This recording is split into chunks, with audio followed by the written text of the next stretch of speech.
What is happening, everybody? Welcome back. Today, we sat down with Josh Teifke's brother, Willie.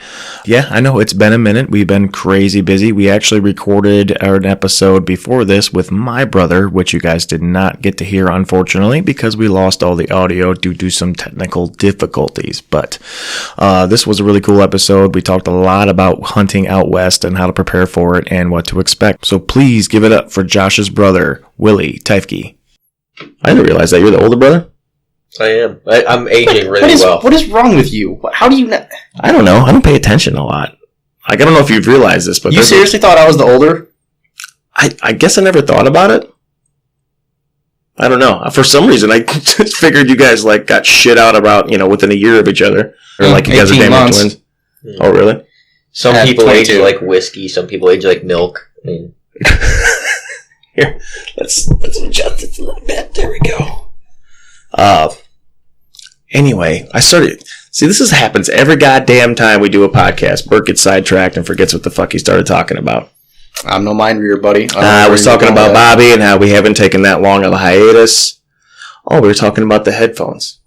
That's right. But then when you have the headphones on, you can tell when you're talking over each other because then you hear what the listeners hear. So it kind of keeps everybody in check and makes sure that, you give everybody the floor. That would have been a help when we had Michiana Monsters guys on, because me and Dustin had our conversation going on and you and Chris had your conversation going on. That's when I decided to buy everybody headphones. Yep, it was the one right after that. Mm-hmm. Awesome episode. Those guys are great, but that's, somebody who's not used to the podcast gig, it's an easy mistake to make. You're not thinking about it like, well, they can't hear me, but these mics pick up everything. So the listeners are like, what the shit? There's all kinds of shit going on. So anyway, plus, that way it kind of helps everybody keep their distance. You want to be way back here. You can't hear it, or too close where it's too loud. So it kind of helps everybody. Man, so not to sidetrack from all that, but those guys at Michiana Monsters got me thinking. They're already posting camera pics and all this stuff, and got me hungry, dude. I haven't even put any out. I mean, that's one thing that we need to watch. I know that's a shitty placement for that. It's a jerry rigged outfit. Yeah, but yeah. Anyway, those trail cam pics, saw the same stuff. Definitely got me fired up, which talked me into buying a trail cam from you, which I still need to do. Yeah, I should have brought that down today. I didn't think about it. But I was going to ask you if you wanted the two I have that are not cell cams, because I've got 4 right now, and I don't need 4 frickin' trail cams for one property. I could use a couple more. So, I mean, if you want them, I'll make you a deal. I know I don't know if you've got your... You better make him a deal. It's your fucking brother. Yeah, let's talk off the air. I do. They're starting to go on sale everywhere in these 2-packs and 4-packs for the inexpensive ones. Mm-hmm. And I don't need anything fancy for what I'm doing. So when they're behind the house, they're pretty easy to check. I don't need cell cams. Yeah, it's nice for you because you're on 9.5 acres out there? Yeah, about that. You got that little peninsula of woods between a bunch of fields. You can just take the loop around the property and grab your cards all in one little half-mile hike. And then you live in Indiana, right?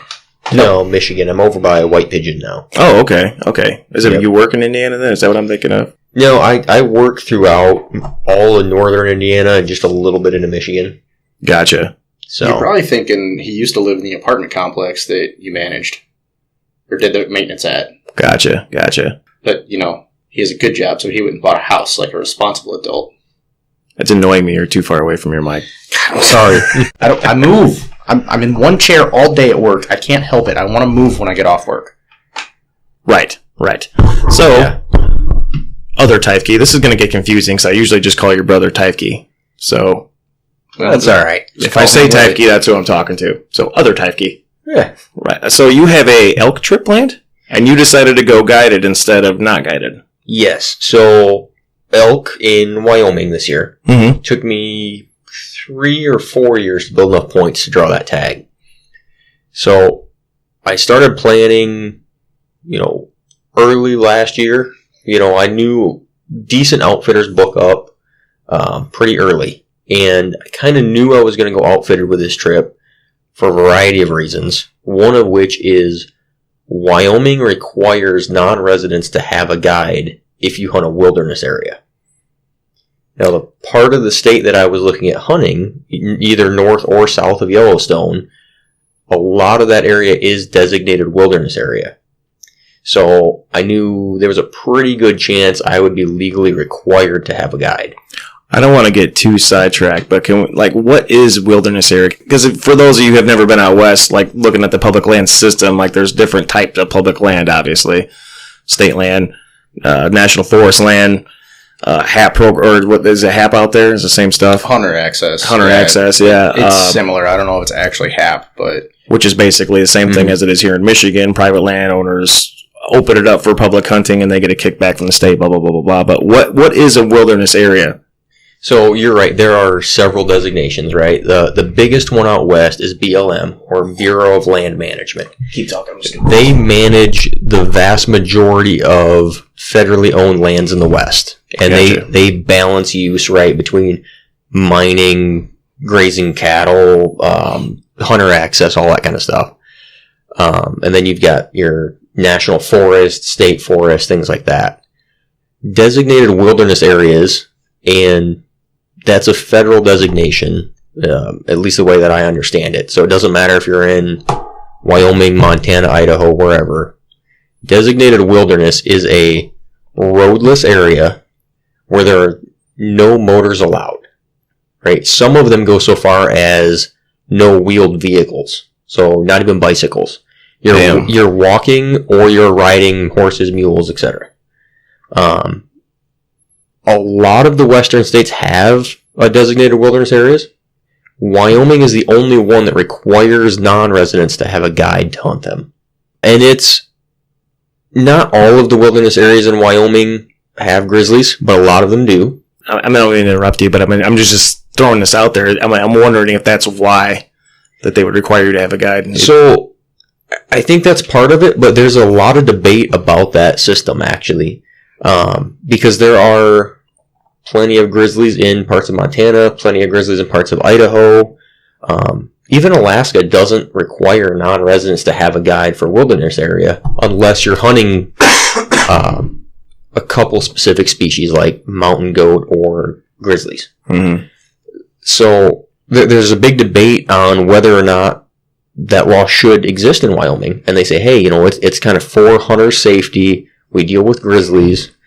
But at the same time, a lot of the guys that are hunting there as non-residents are coming from Idaho or Montana, where they deal with the same thing. And they're going, hey, if I'm an experienced backpack hunter who spends time in the mountains, I'm bear aware, why is Wyoming requiring me to hire an outfitter? Right? And then because that price difference is huge, especially, if buying your tags isn't cheap, but then if you hire a guide, I don't know what the average price is, but I'm assuming somewhere around $2,500, $2,000. Yeah, depending on what you're going for. Yeah, it really depends on what you're getting, right? Is it a drop camp? Is it fully guided? Kind of what are they providing? But that's one of, I don't know if you'd call it a conspiracy theory or one of the talking points that comes up a lot is this was a law that was really designed to benefit the outfitting industry, right? Which is a big draw in Wyoming, right? Wyoming is the least densely populated state in the country, and a fair amount of revenue comes to that state from out-of-state hunters, or even in-state hunters that are hiring outfitters to get back into the mountains. There's not a whole lot of, not a big economy out there. When we went for antelope, a lot of those towns, it was just, maybe a gas station, and a post bar. office, maybe a bar, a lot of casinos. A lot of slot machine casinos and stuff, but yeah. Anyway, so that was interesting when we were just driving through Missouri. They had slot machines in all the gas stations out there. Yeah, Montana too. Yeah, that's an Illinois thing. So a lot of states have legalized that as an extra tax revenue source. Makes sense. Yeah, hey, the state's all about collecting taxes. So if they can find a way to do it and exploit people, who have nothing but a trailer park and a gas station, they'll find a way to take that trailer payment. Mm-hmm. But yeah, I know that law is there to, help out the guiding industry, and there's no economy out there. So, that's a huge part of their economy. But even in Alaska, that there's a similar law in place. I'm not exactly sure on all the, legalities of it, but it's a similar, you can't hunt out there in certain areas or for certain species unless you have a guide. Yeah, so I'm actually somewhat familiar with the one in Alaska. And you can hunt most species in Alaska unguided, even as a non-resident. Isn't it just caribou and grizzly? No, you don't need a guide for caribou. You don't need a guide for moose. You need a guide for mountain goat and grizzly. And possibly sheep. I think sheep too, just because you're going in some pretty rough terrain. Yeah. Dangerous situations. There's people that die. Every year out there hunting sheep. You're in cliffs. Yeah. You said that that Montana or Wyoming was the only one that required a guide for wilderness in the lower 48? Yeah. And it's the only one that requires it for all non-resident hunters in wilderness areas. So I missed that first part. You said, which state did you say? Wyoming. Wyoming. And did that recently change? Because I thought it was all wilderness area required non-residents to have a guide. No, that has been the standard since I started looking into it in the last 5 or 10 years. To my knowledge, that's never been a law in Montana or Idaho or any of the surrounding states. Honestly, I think if that law had been on the books, it probably wouldn't have gotten repealed because of how much money outfitters generate. Right. So I wouldn't be surprised if it was never a law there. I do think it's good for, obviously it's good for the revenue, but I think it's good for the hunters too, because there's a lot of people that think they're experienced backpack hunters, but when it comes to going into the wilderness and you're popping up a wall tent and taking stoves and all that and whatnot, and you need a base camp, I can see that causing a lot of casualties. Yeah, well, that's what I was getting at, because I know for sure that Alaska's rules are just because, they're in place because it's fucking dangerous. It's not that they're trying to make an extra buck or whatever. So I'm assuming Wyoming's probably the same way. So you have to have a guide in Wyoming for wilderness areas. So why did you go to Wyoming for elk then? We tried Idaho and it didn't work. That's right. You guys already did one. So I had a variety of reasons. And before we leave the topic of the wilderness areas, let's make sure and let folks know that there are wilderness areas in a lot of these states out there, but that doesn't mean you can't hunt that state, and avoid wilderness areas, right? So of all the public land that's available in Wyoming, which is a massive amount, right? It's millions of acres. A very small percentage of that, maybe less than 10%, would be a designated wilderness area. So if you didn't want to hunt those specific areas, you could hunt out there every year, and that law would never affect you. Right. That's a good designation, because you brought up the BLM and the HAP programs and whatnot, and none of that is wilderness area. We didn't. When we were out in Wyoming, we never saw on our Onyx any wilderness area, and we went. We were all by the Gillette area, but we went. It was a big area, and we didn't run into any of that. So there are really only 2 areas in the state of Wyoming that have designated wilderness. One is around Yellowstone, which is kind of north and south of the park. The designations follow a certain mountain range out there, so it's not like a nice square zone. Right. It's very hard to define looking at a map. And then there is one area in the southern part of the state by the Colorado border, which coincidentally I kind of bumped up against last year on a mule deer hunt, where I wasn't the tag holder. I was just along on the hunt. But we did hunt a unit along that border that had a chunk of designated wilderness in it. And we had no problem avoiding that part of the unit and hunting the rest of it. Right. As long as you have the proper equipment to let you know where the hell you're at. Yeah. And going back to Wyoming and all the public land that's out there, there is a lot, but one problem, and I don't remember it doesn't matter because nobody heard it, but the episode when my brother was on here, I don't remember if we talked about it or not, but the big problem we ran into is there was so many sections of public land that you couldn't get to because they're landlocked, so there's a lot of sections you just can't get to. And we were hunting antelope and they know where that private land is. They'll just stand there and stare at you because they know you can't touch them, So I don't know if you guys ran into that when you guys were out there? You guys did Idaho?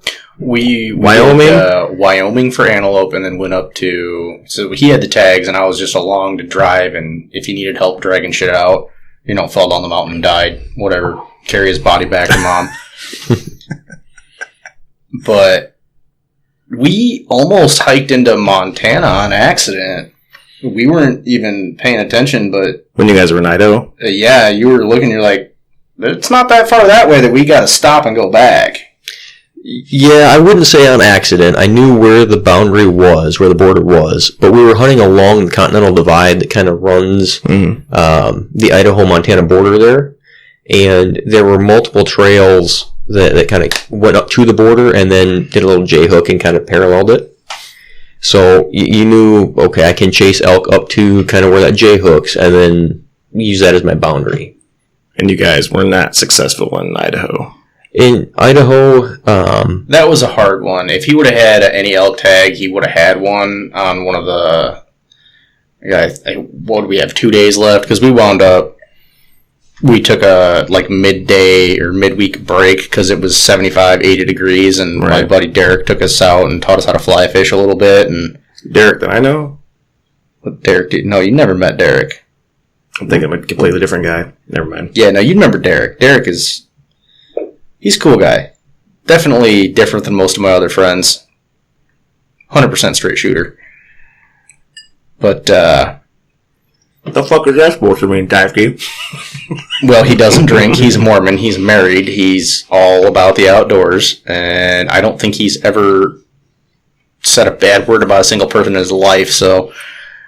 Interesting. Yeah. Well, finish your story, because I'm going to need another man hat. I mean, you sidetracked me. I'm just saying, we took a break from hunting because we were hiking, 10, 15 miles a day straight up on the one mountain. Mm-hmm. And you kept looking back like, is he going to have a heart attack? Is he going to have a heart attack? Believe it or not, I think I did better than you in the elevation. There's a big difference, and everyone talks about when you go out west, and you're a flatlander, right? You're not at an elevation, getting in shape for these hunts. There's a big difference, between the person who has the tag and has been training for that hunt for 6 months, and someone who kind of at the last minute decided to jump in on the trip and come along. One of you has kind of been prepping for that climb, and the other one, you're like, we'll see how he does, right? So you're kind of taking a gamble and seeing what happens. Right. Well, yeah, well... I did fine, all right? You kept up, there was no complaining, and, you made it back to the truck. That's all I could ask. I feel like you were breathing harder than I was. You were carrying a 70-pound frame pack, and I had a day pack, so there's that, but you also rode down the mountain on your ass, and I didn't. I thought I was getting shot with a 7 mag when you did that, by the way.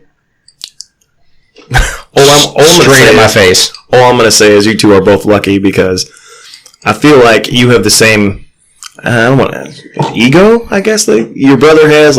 Your brother doesn't like to be wrong ever.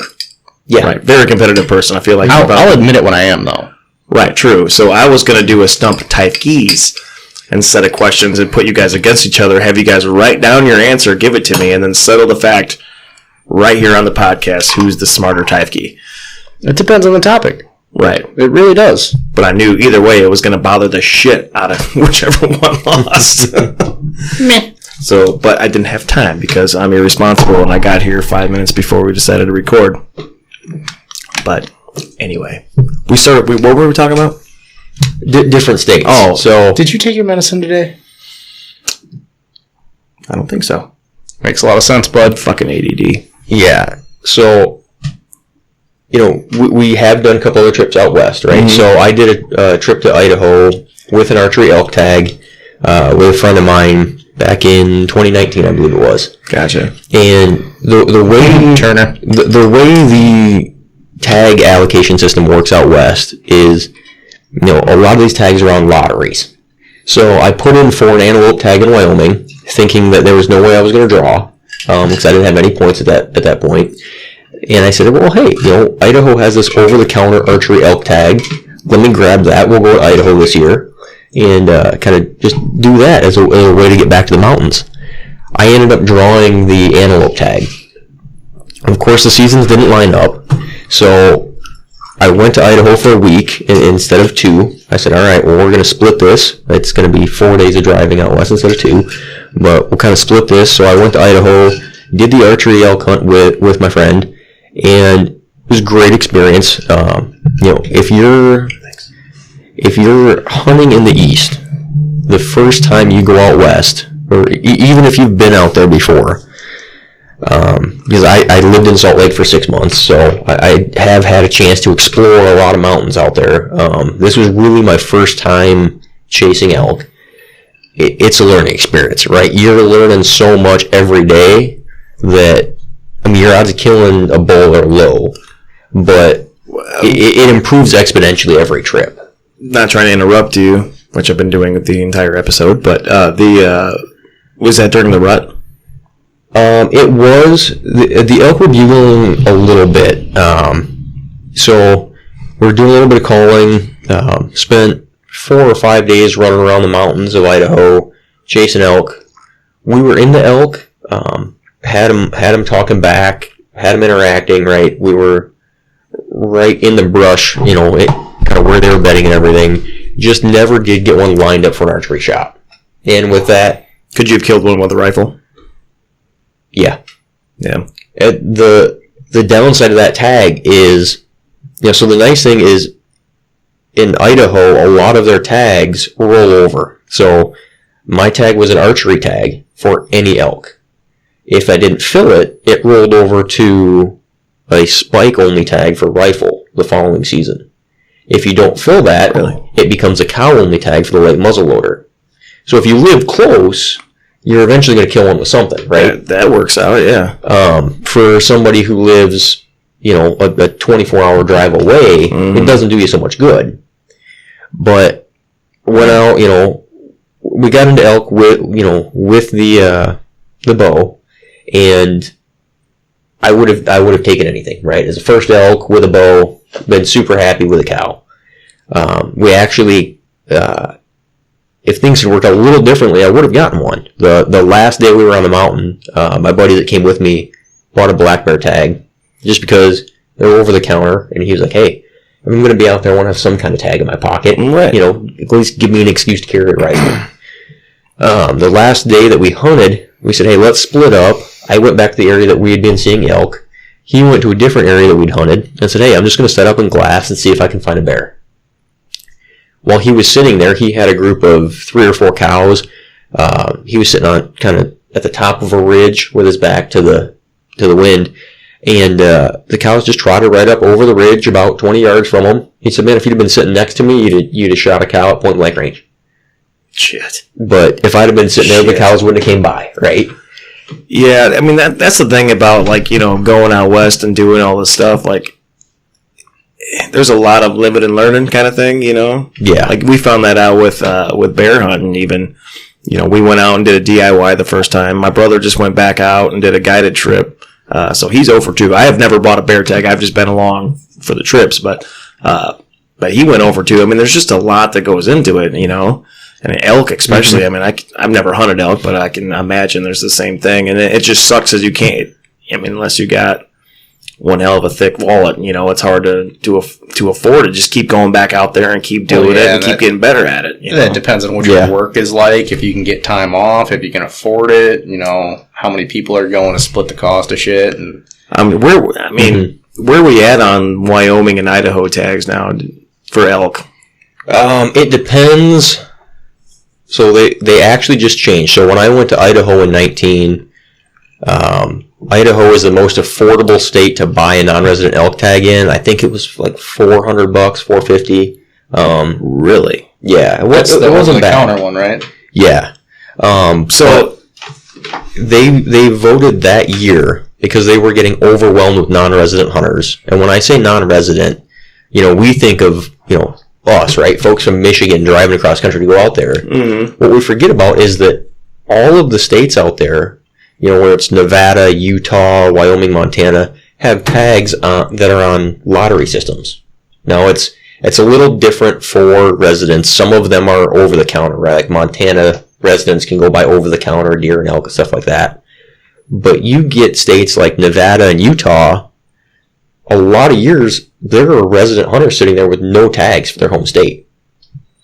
Right? Ooh. Everything is on a lottery draw. Mm-hmm. And if you've got 30,000 hunters putting in for 10,000 tags, that's a lot of people who only get to hunt, maybe every 3-4 years. Right. So they'll hunt surrounding states. And Idaho, being real close, having decent elk numbers, decent deer numbers, and the least expensive tags, their resident hunters felt like they were getting overwhelmed with non-residents. And they said, hey, we need to get a lid on this. We're going to, somewhat reduce the number of tags that go to non-residents. And to compensate for the loss in funding, they raised the price of their non-resident tags. Right? Because that's the balancing act that these fish and game agencies have to do out west, right? Non-residents pay so much more for the tags that they provide a huge amount of funding for these habitat projects, right? That sustain the wildlife out there, right? Whether it's guzzlers in the desert or invasive species control or controlled burns, whatever that is.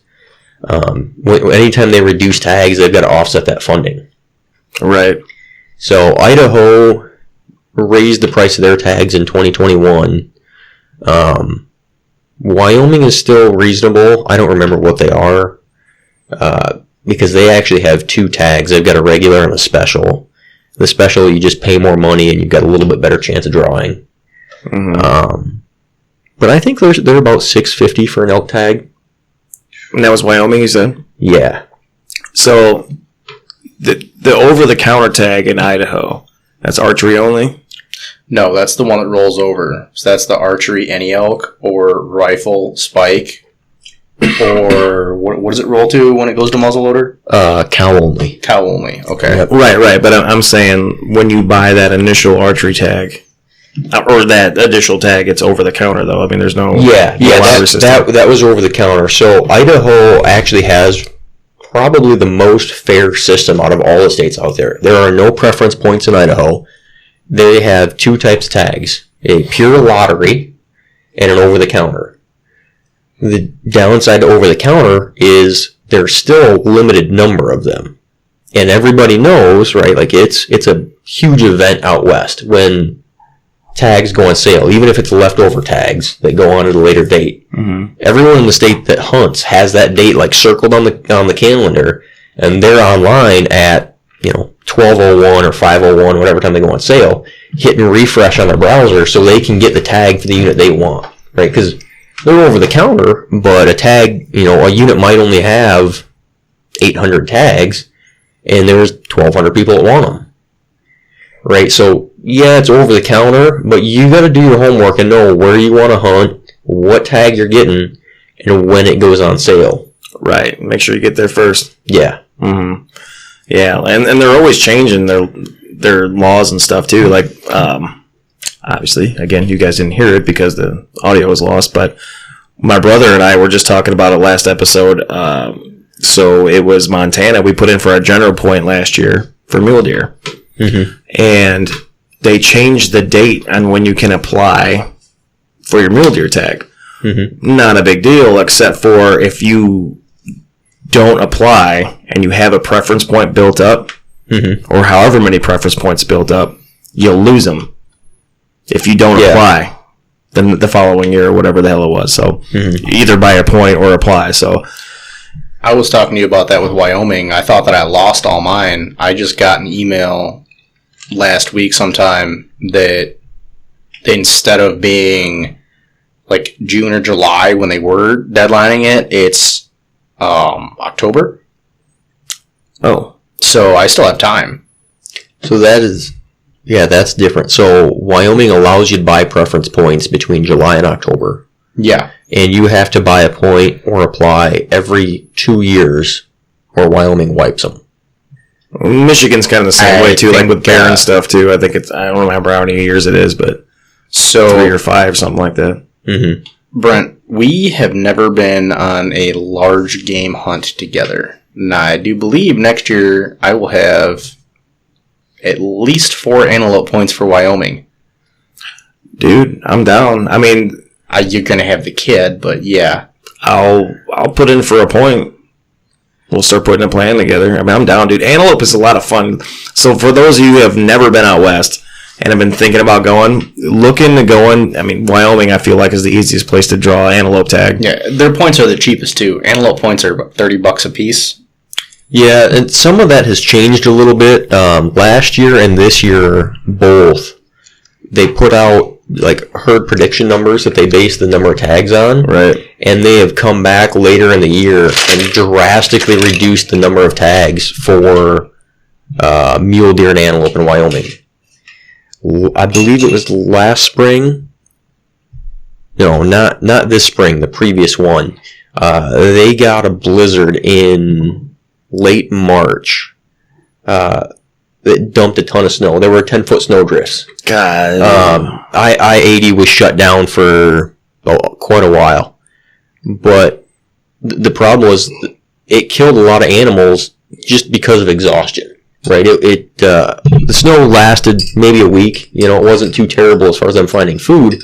But when you have snow that's 6 to 10 feet deep, it got so deep that these animals literally couldn't move through it, and they just died of exhaustion trying to walk through this snow.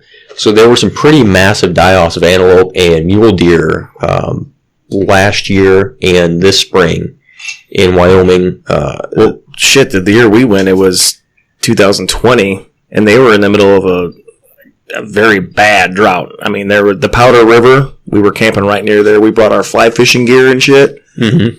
The Powder River was fucking powder. There was no fucking river. Yeah, right. That's kind of the ongoing theme through most of the western states. Is it's in a continuous state of drought. And some years it's worse than others. You know, the timing of the rain has a lot to do with it, right? Mm-hmm. If they get rain at the right time in spring to, you know, allow the vegetation to green up, then the animals tend to do pretty well. If that rain is delayed enough that the vegetation never really greens up, then they really struggle. Right. No, yeah, I hear that.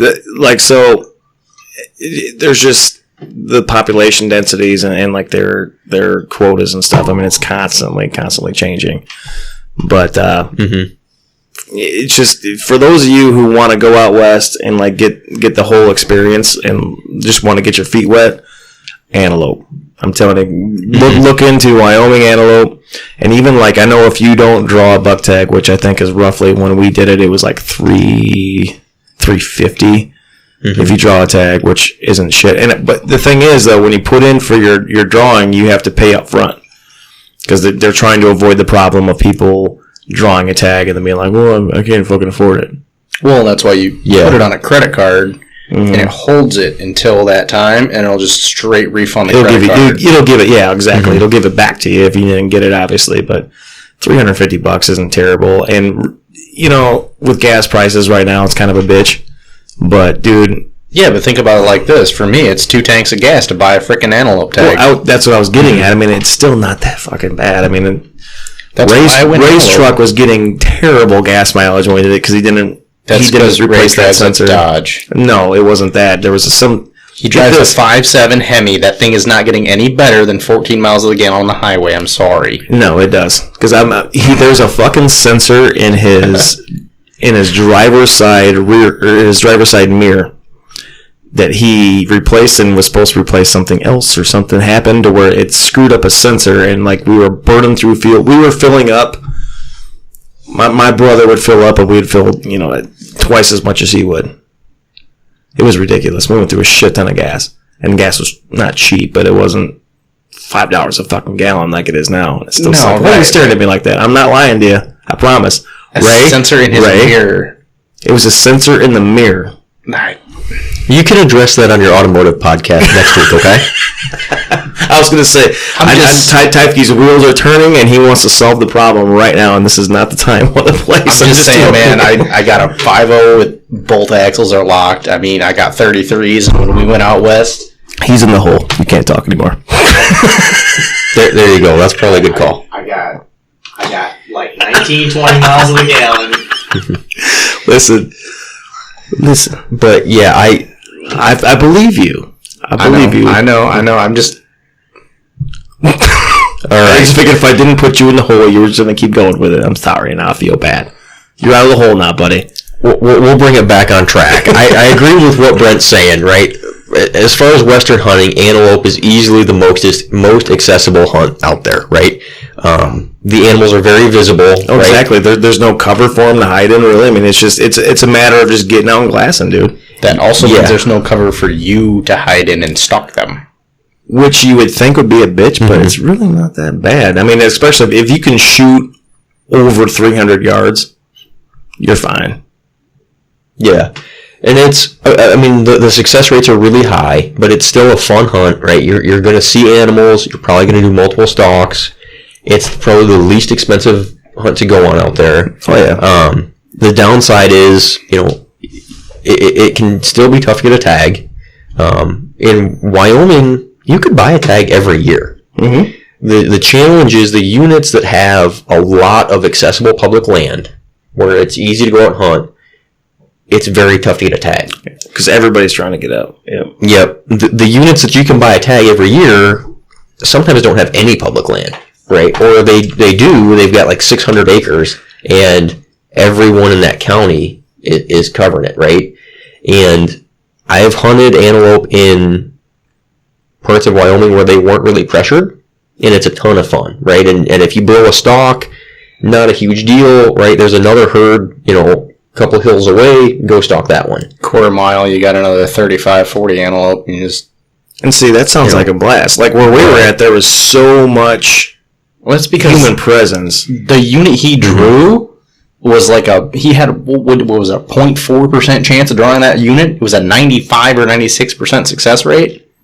Yeah, but where I was going with that is I've also hunted them in units where there were, did one in Montana in 2020, just because I could get the tag, right? I was like, I want to go back, I want to hunt antelope, where we're going to tag. Right? They are delicious. And it was the complete opposite, right? A unit that had very low antelope numbers and very high hunting pressure. And that is a completely different game. We think of road hunting as, the epitome of poaching here, right? Out west, completely different. It's a whole different game, right? Because you can typically see literally a mile from your vehicle, right? So you'll drive a dirt road, a BLM road, something like that, and glass up to a mile and go, hey, okay, there's a herd out there. Now let me park and we're going to put a stalk on, right? The area in Montana that I was in, these antelope had been shot at so many times, from residents on opening day, that if they saw a vehicle slow down on a road a quarter mile away from them, they took off before it even stopped. So that's like the trick. At least in Wyoming, it was like if you're gonna road hunt, you would slow down and stop real quick if you found one you want to shoot at, right? Mm-hmm. Passenger would get out, grab his gun, and the truck would keep going, real super slow, because they knew if the truck, as long as the truck's moving, I'm not gonna get shot at. But then in the meantime, dude would set up and pop a shot. Sorry, just want to throw that in there. Yeah, no, works really well if you got two hunters. Well, right. I think is it Nebraska? You can legally shoot from the frickin' truck? Like the inside of the truck? You can in Texas.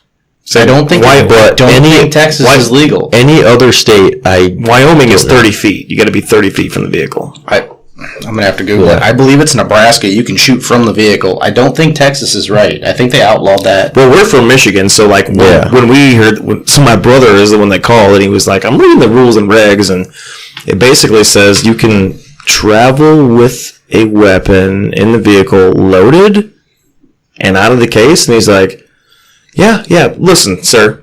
He's like, you can drive around all you want with that thing loaded, safety off, pointed at your face. We don't care. It's fine. So it being here, if we got pulled over with a loaded weapon in the case in the back seat, it'd be deep shit, Yeah. And that's a whole different world out there, man. And you can, like you said, you can see forever, and that's the fun part if you're just getting into the out west thing, because it's fun because you see so many animals, and there's so many chances for a stalk. I think me and Ray probably went on God, I don't know, 10 or 12 out of the couple days we were hunting, but it was just constant. You know, we'd find one and get after it, find another herd and get after it. You know, and a whole lot of fun. If you're thinking about starting out, Wyoming antelope is the way to go. Mm-hmm. You were talking about something, and I think I interrupted you, and I'm sorry. If you remember.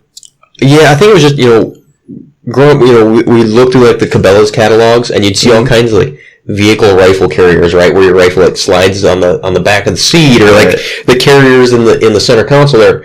Those are all for out west, right? Because every rancher out there, like if you were driving around without your gun loaded, you go, what the hell's the matter with you? What are you gonna do when you see a coyote? Right. You know, like everybody out there has a loaded rifle in the truck, right? Nicest people ever too, man. Everybody we ran into, all the locals, dude, they were so nice. The one rancher, my brother probably remember. I can't remember his first name, but super nice guy. He stopped by and talked to us a couple times. He was the owner of, so where we were hunting there was a big chunk of BLM land and like hunter access land. Mm-hmm. And he owned the hunter access land, so he was just kind of cruising around seeing how everybody was doing and stuff. But anyway, what I was getting at with that is because Wyoming has a rule, I think it's just on BLM, I could be wrong, but on BLM land, you can't camp more than 100 yards from the road.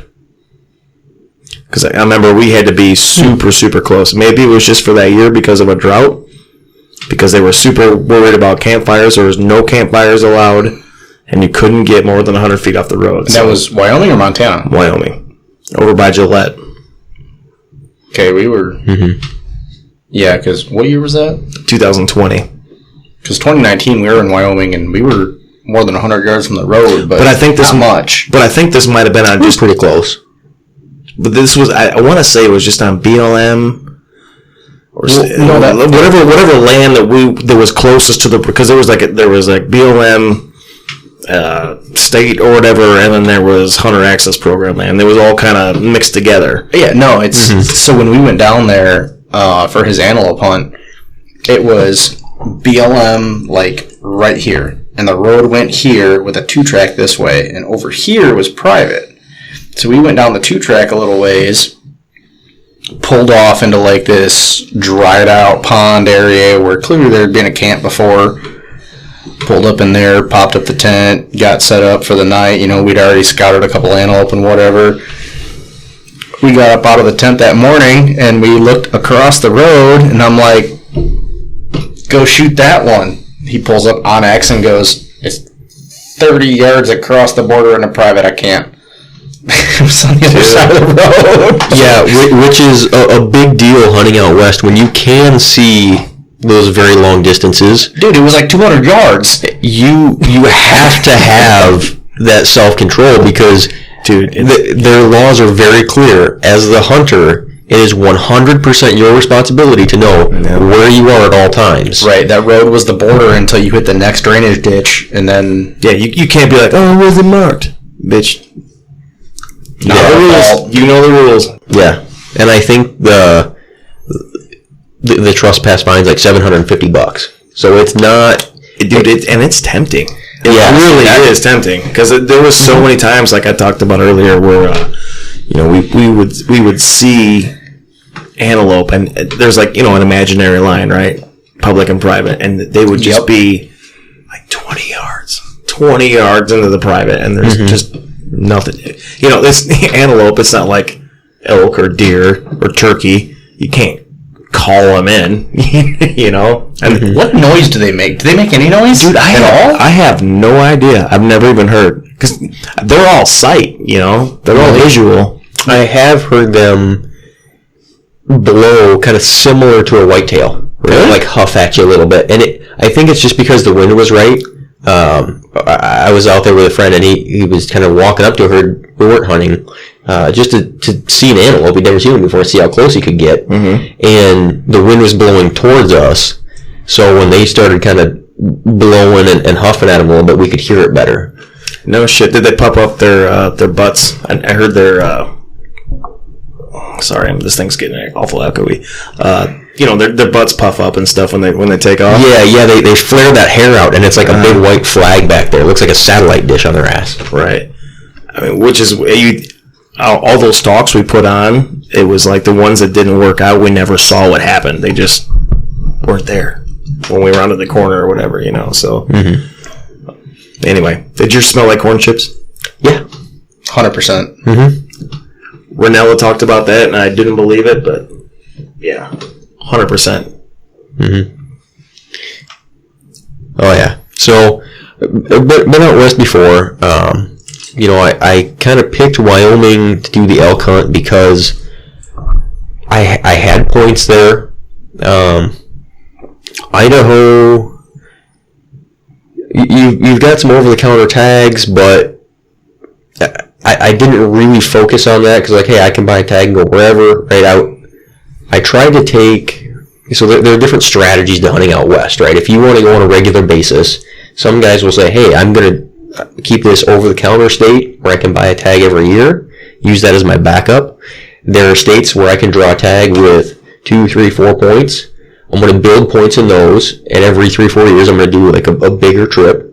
And then there are tags that, are maybe like a once-in-a-lifetime draw, or they take 20 points to draw, and they're going, hey, I'm going to build to that, and that'll be my once-in-a-lifetime hunt. So how many tags do you apply for every year, or put in points for?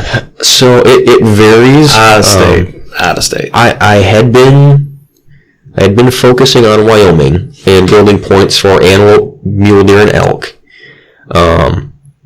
Last year, I started buying points in Utah because, as I said, I lived in Salt Lake for about 6 months, and Utah is a very difficult state to hunt as a non-resident. So for a long time, I said, man, I'm not going to get in that game.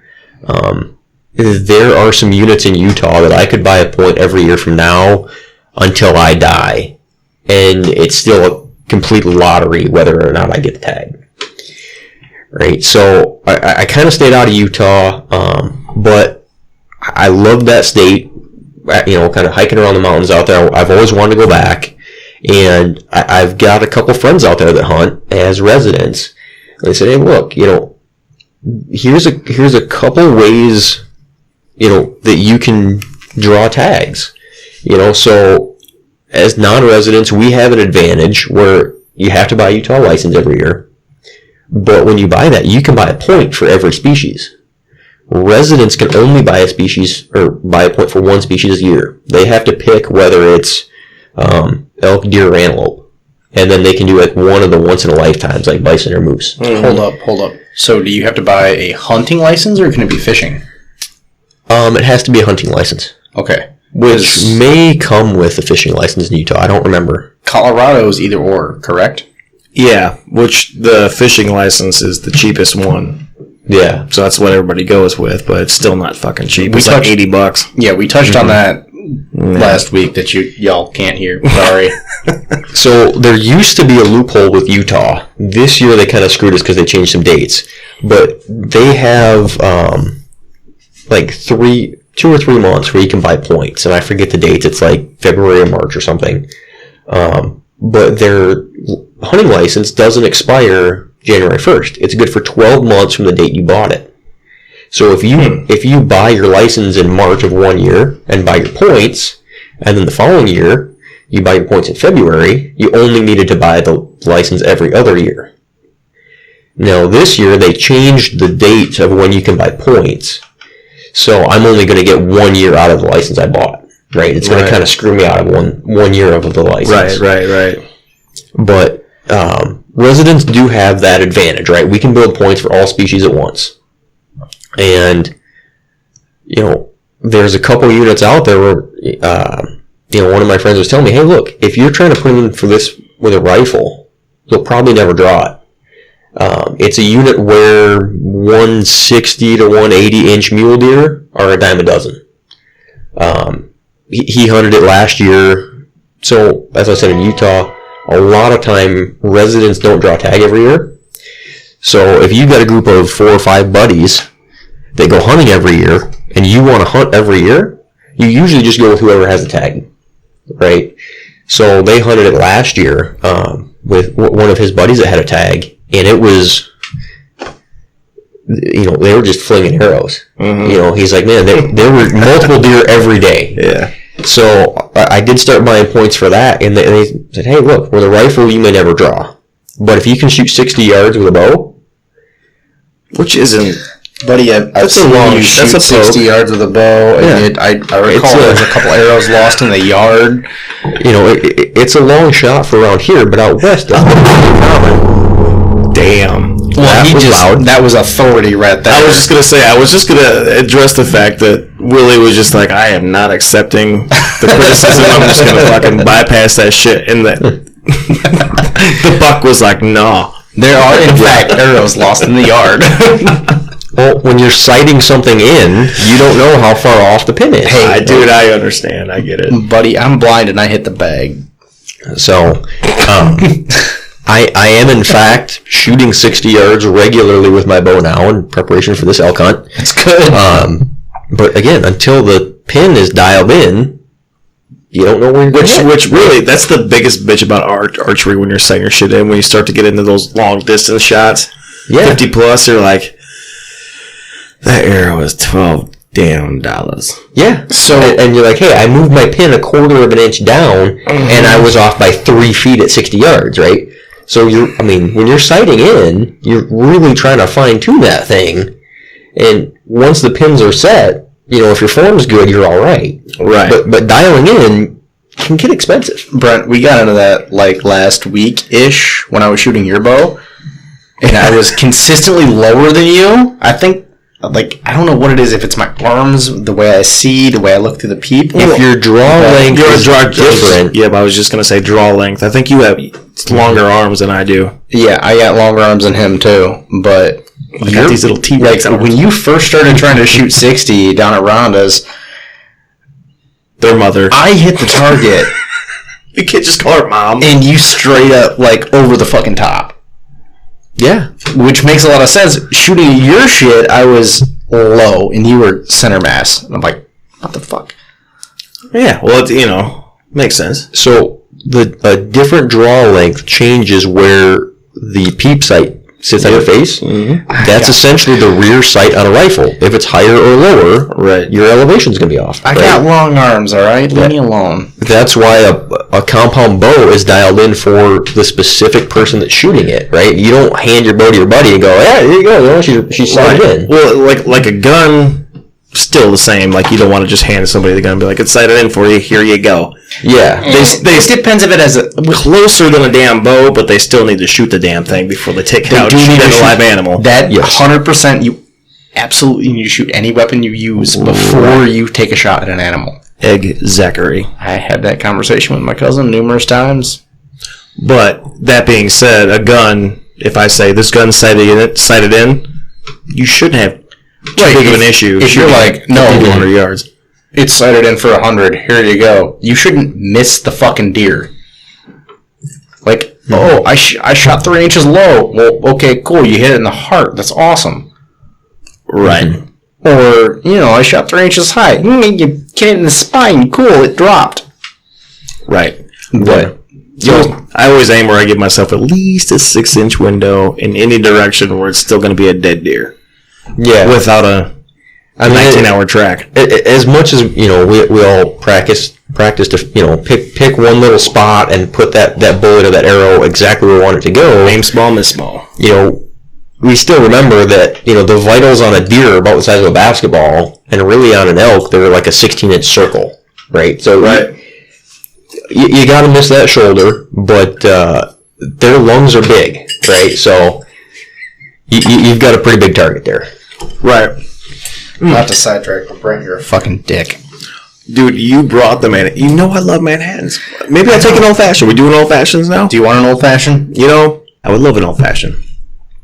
Please and thank you. Where's the joke? I don't understand. What an old fashioned is, right? And like somebody you off. Nope. You've never heard that? Nope. Never asked the old lady for an old fashioned? Willie, you? Which one? I knew what you meant.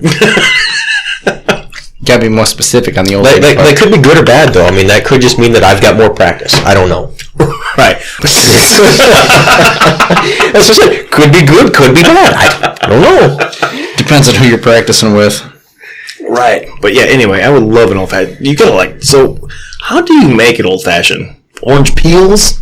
Orange peels in maraschino cherries, muddled, with a 1/4 ounce of simple syrup, 2 dashes of bitters, and whiskey. Right on. Also, funny, I have jury duty and I got subpoenaed the same week, and I have yet to call the courthouse like an idiot, so I got to do that tomorrow. Just interested. Any of you fellows ever had that experience? I had jury duty where I never called the courthouse because they gave me the wrong frickin' number. Wrong number for what? There were 3 numbers on the list. Phone number? Yeah, there were 3 phone numbers on the list, and I kept calling the wrong one, and not, like, it was just busy signal the whole fucking time. And the appropriate one was on the very, very back of the paper that I never saw. I never got a warrant, so I feel like I'm good. Everything's peachy. Well, anyway, just saying, I just feel like, hey, I mean, I was really surprised this dude took it to court. Willie, are you familiar with the story? Yeah. Thank you. Old-fashioned. Not a Manhattan. Turn me back up now. Right, there we go.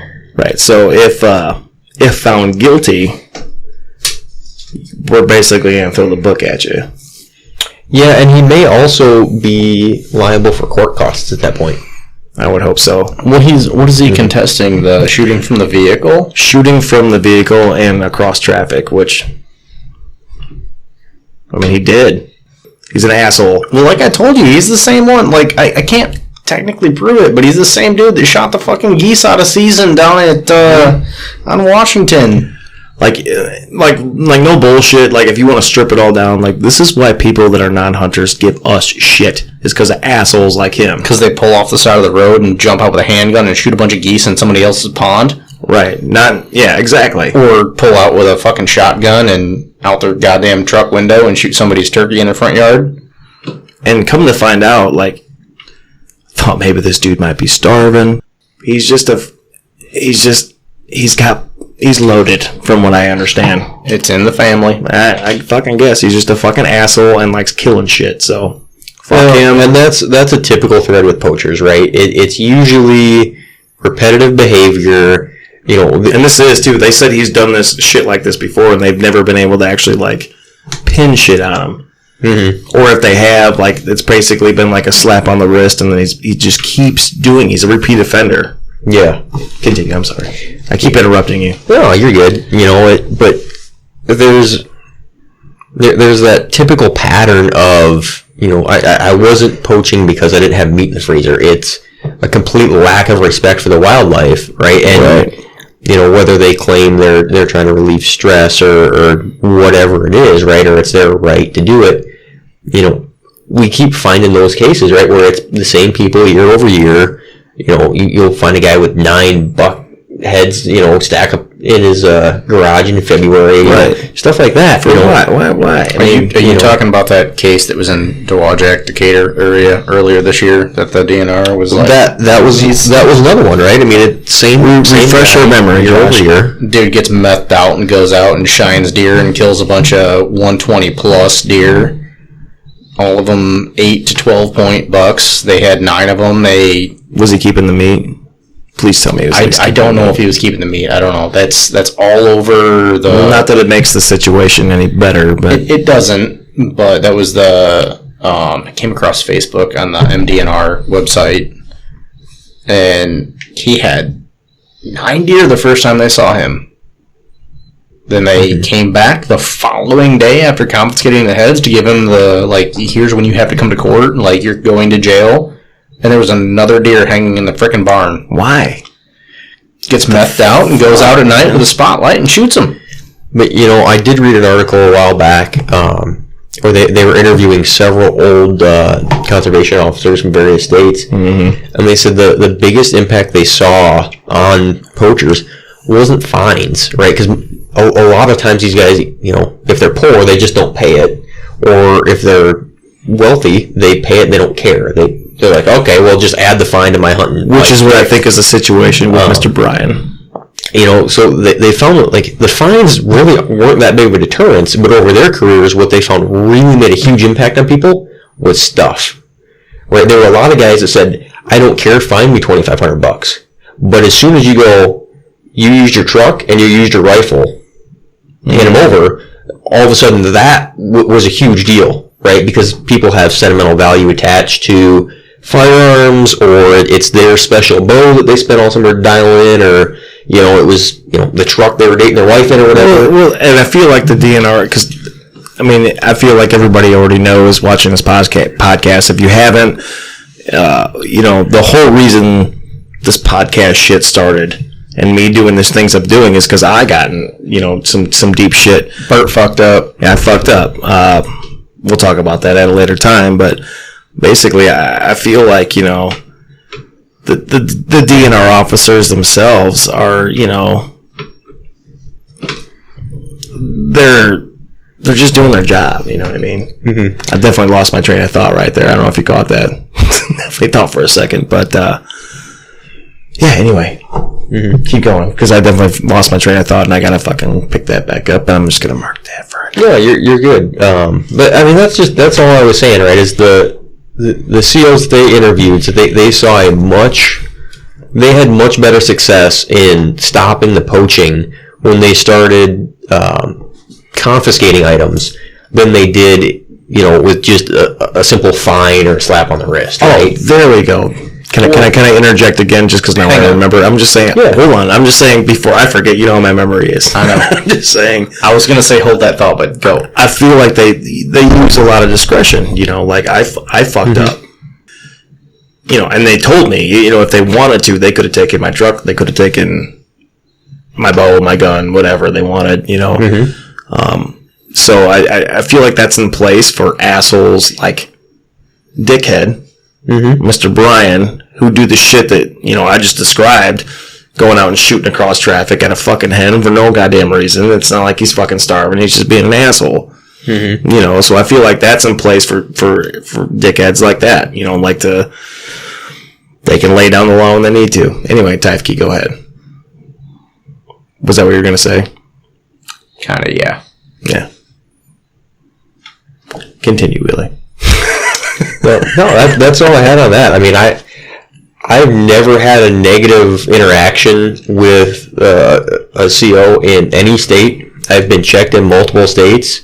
There was even one time I could have got a ticket. I was duck hunting, got back to the boat launch, and they were there, really just shooting the shit. Yeah. Didn't even check my license, which I had. The only thing that he asked was, "Hey, where's your life jacket?" I turned around, and the life jacket that I'd had in the kayak was back in the reeds across the lake where I'd been sitting with it. And I say, shit. I said, it's over there. I said, you want me to paddle over and get it? And he could have gave me a ticket for, being out there without a flotation device. And he said, no, don't worry about it. He goes, I believe that you left it, because I was using it as a cushion for the bucket I was sitting on. He's like, I believe you left it. He goes, I don't want you to paddle across the lake again without it. So they have a lot of discretion. And I've never had a negative interaction with one, but a lot of it comes down to how you act, right? If you start off confrontational, right. if you become an asshole, then all of a sudden, they go, why is he being an asshole, right? What is he doing wrong, right? I think the way that you act and the way that you react has a huge... That's law enforcement in general. Yeah, no, it's the same as a traffic stop, man. If you're a dick, as soon as they walk up to the window, they automatically fucking bro up and get like, well, why is this guy being an asshole? Well, exactly. Wouldn't you? In that situation, I sure the fuck would. Dude, okay, you saw it at Connie's like 2 weeks ago, yeah. Yeah. It's human nature, right? There's a human wearing that uniform, and how you react to that human has a huge part in how they react to you. Well, exactly. Like, the guys that came to me with... So what happened was I shot a buck, right? And it was right when Michigan went to this base program bullshit. I don't want to call it bullshit because it's really not. It's kind of a cool program, and I kind of like it now that it's in place. It sucks because for a combo tag, we're spending $50 fucking, but... What's that look for? Mr. Josh? The combo is 40. The base license is 11. Which, right. So it's like 51 But you're going to buy your small game anyways. Right. What I'm saying is, like, back then I looked at it like, because I never, like, bought a small game license back in the day. Never bought a trapping license. Wasn't turkey hunting. Every once in a while I would fish, but I'm talking pre-fuck up. Pre-fuck up. So, anyway, switched jobs. At the time, I was with my ex, and she had 3 kids, and we had a big family, a lot of mouths to feed. It was right when, she was making $10 an hour cleaning houses, and I was making $12 an hour working wherever, so it was a struggle.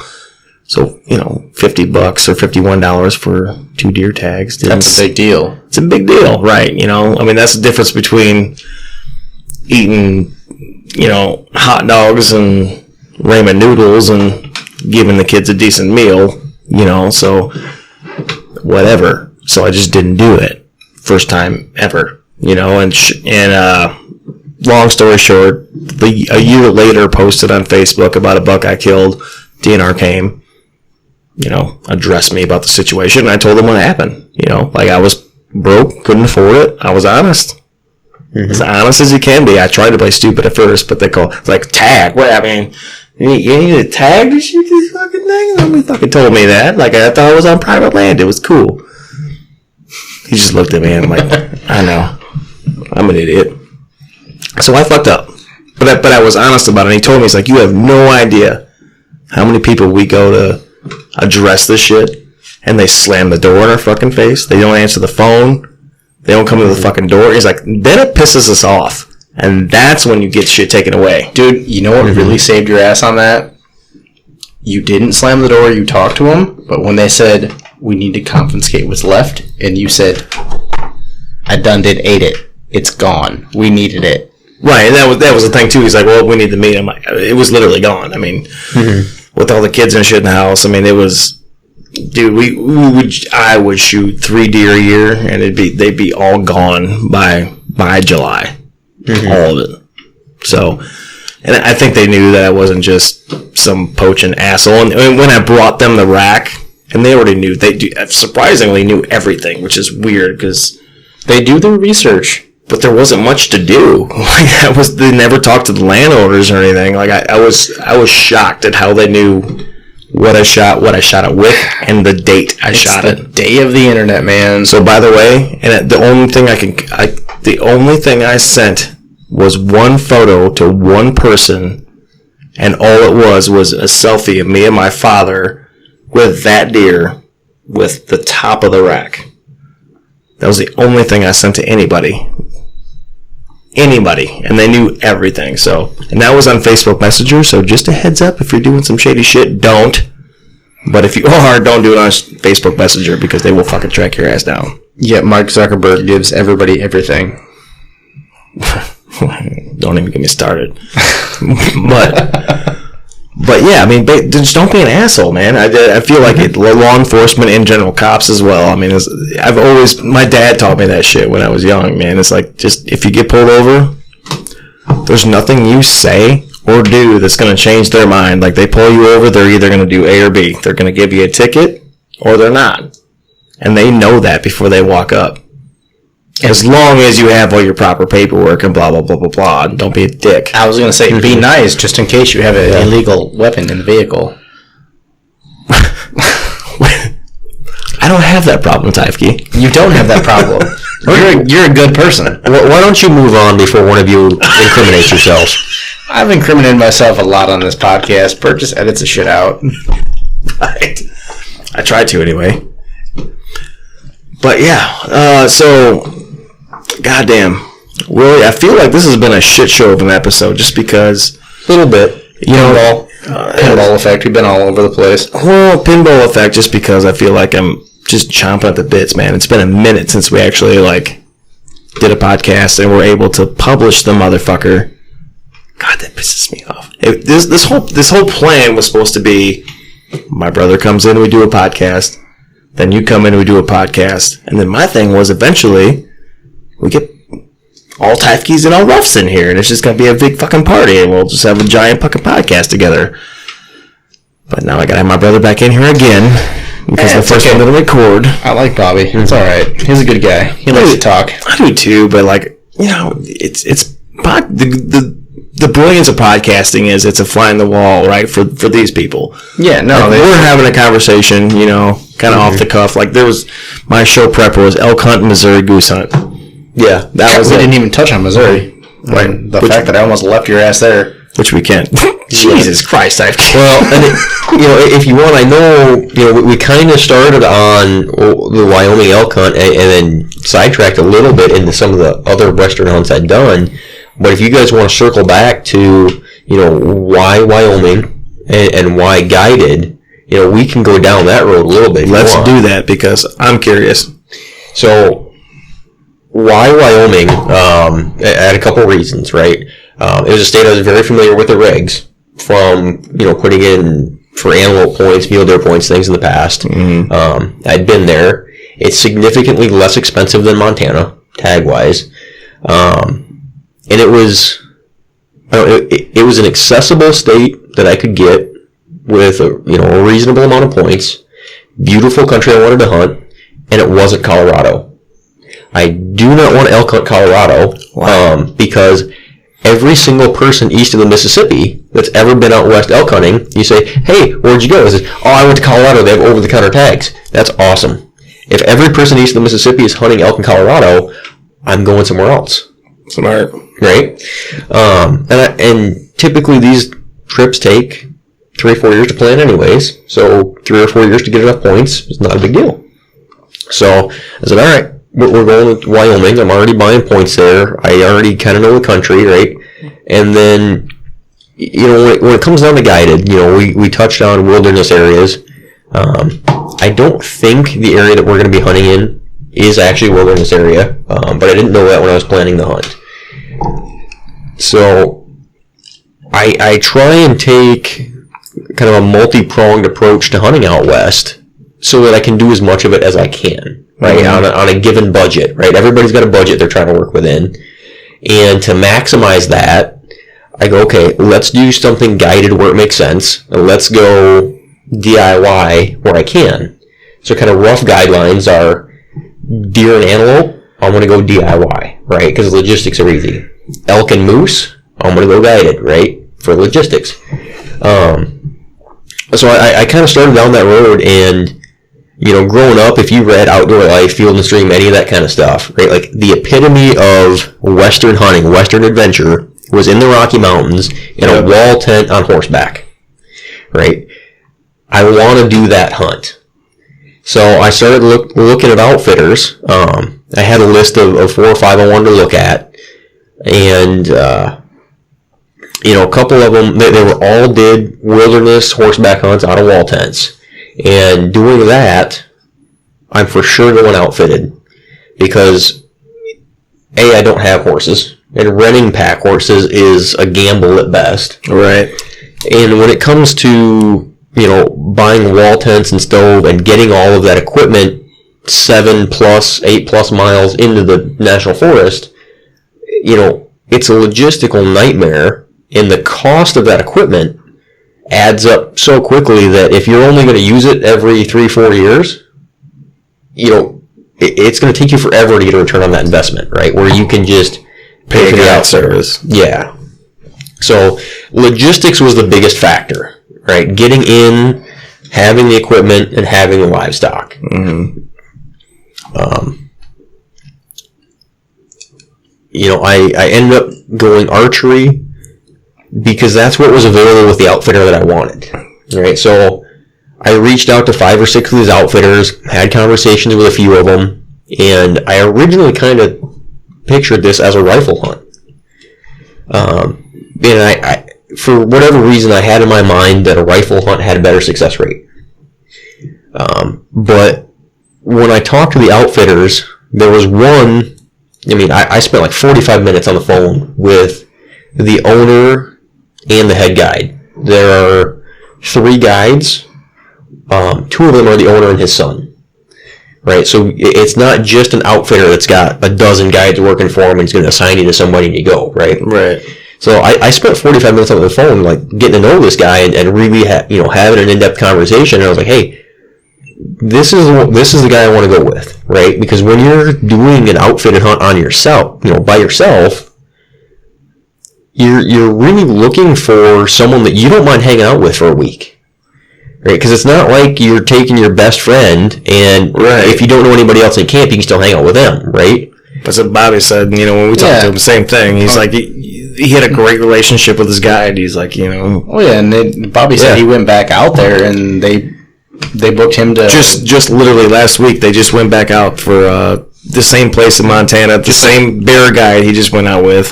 Camping, horseback riding. Yeah. And most of those guys do in the summer. They'll do pack trips. If you want to take your family camping in the mountains or horseback riding or whatever.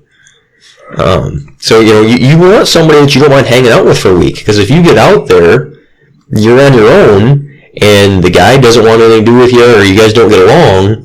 It's going to be a miserable week, right? It's going to suck. I feel like they got to be people. You know what I mean? Yeah. Because think about it. I don't know how to know real well. Well, just if you're a guide for whatever it is, man, it's like, I know how to kill this thing. I'm really good at it. Mm-hmm. This is why I got this job. And then you're guiding for people that are on the same, like almost the same level as you. And there's people that are a couple steps back and are just kind of teaching some stuff. And there's the people that are just straight up snowflakes. Can you imagine?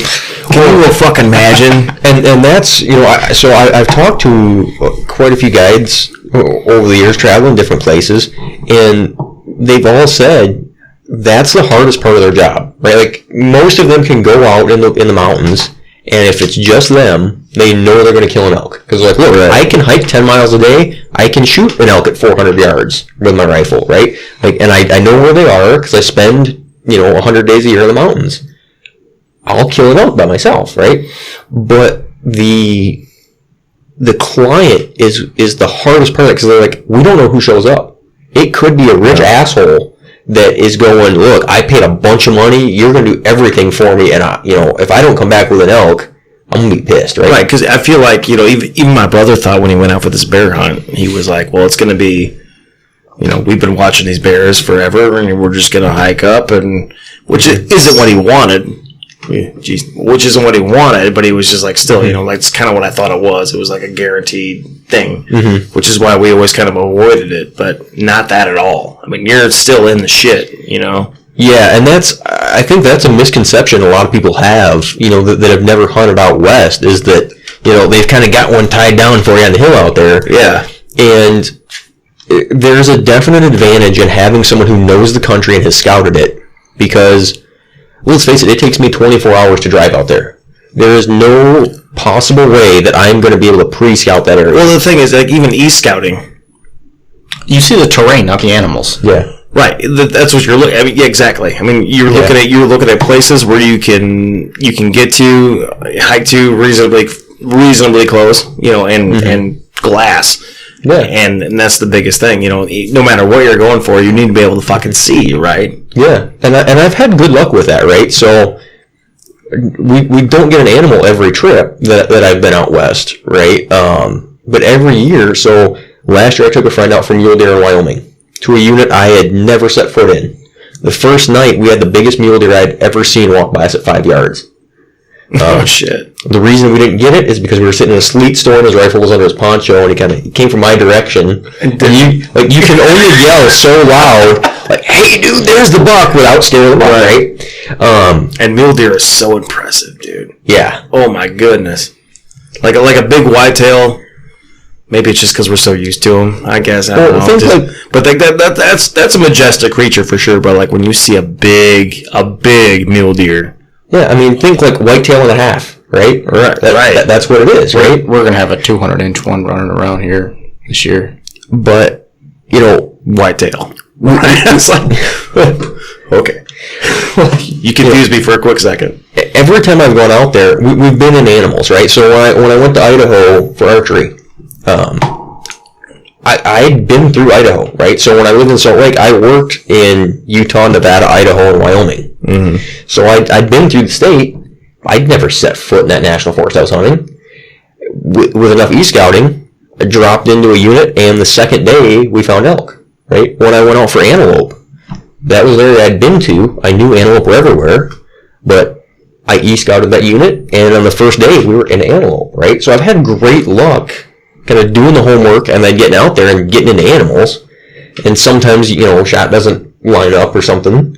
So you can do a lot of that, but like I said, there's definitely an advantage to having a guy that knows the terrain. Oh yeah. But it's absolutely still a hunt, right? You're still climbing the mountain. Mm-hmm. You still have to find the animals, spot the animals, right? Put the stalk on, and make the shot. Make the shot. Yeah, it doesn't sound that complicated, but it is, man. Make the shot. Yeah, well, and especially coming from around here, if you're a rifle hunter going out west, 300 yards really isn't that far.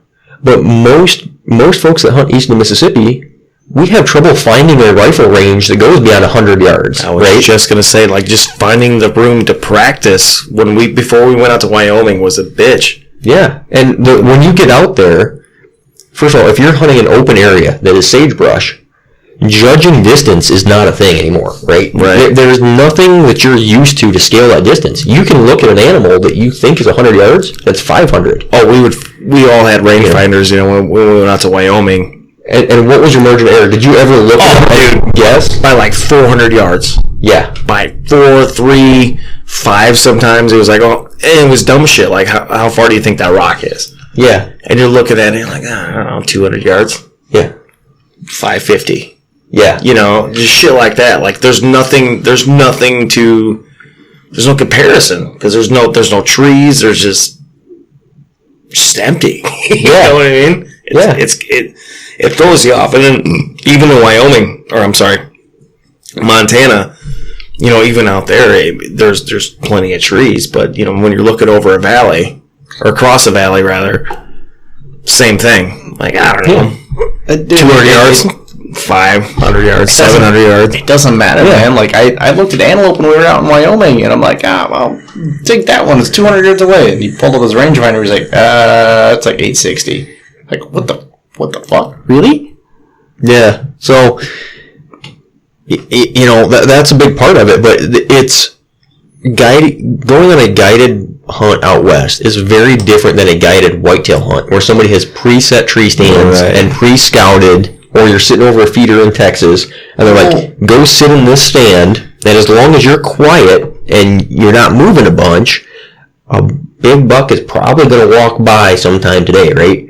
It doesn't matter what it is, if it's whitetail, black bear, if you're, out west versus east is totally different. If you go up in the UP or to Canada and you go on a black bear hunt, 90% of those have them over bait, and they're pick your stand.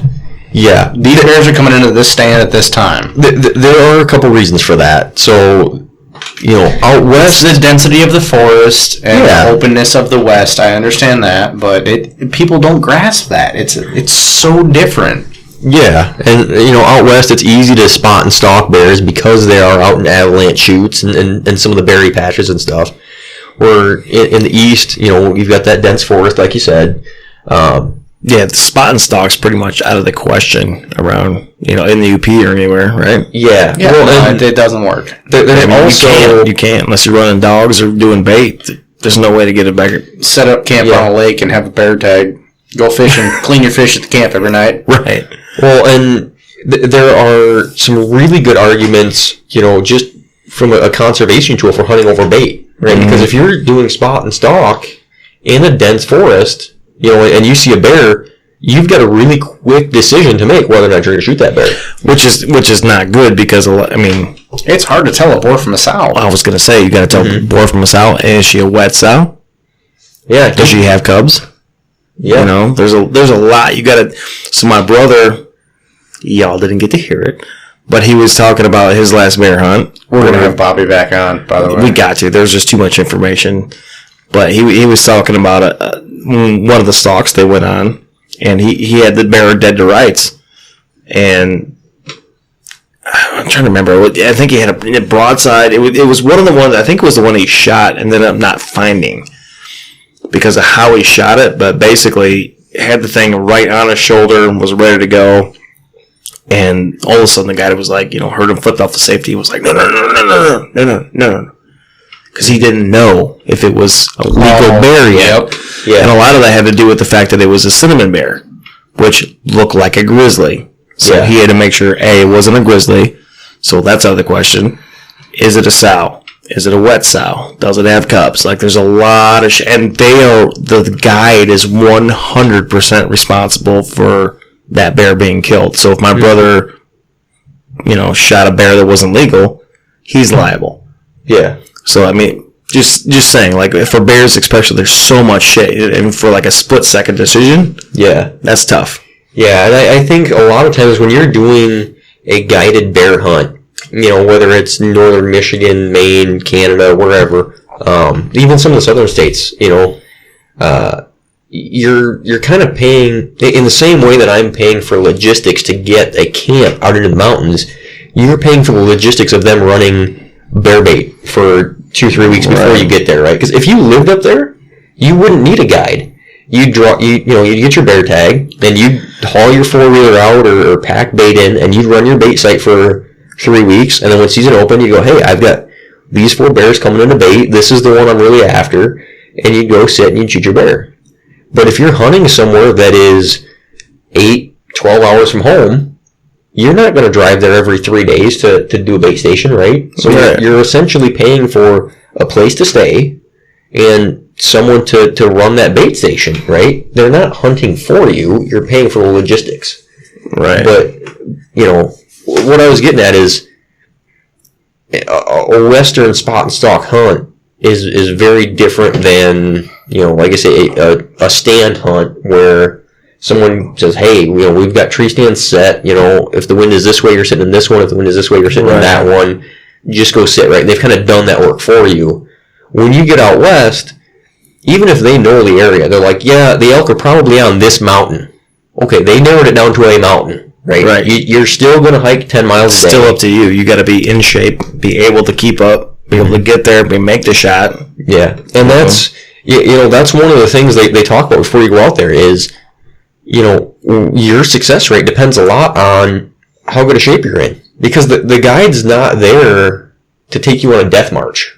Right? If you're older or you're out of shape, they'll hike so you can keep up. Well, like even my brother said when we had him on, he was like, because I was really curious about the guide thing. Like between the two of us, that was our first ever guided trip ever. So I was all about it. Like so like anyway, he was basically saying like same thing you just said. Basically, they'll hunt how you want to hunt. If you want to climb, we'll climb. If you want to fucking just walk logging roads, we'll walk logging roads. This was a bear hunt, so but it was.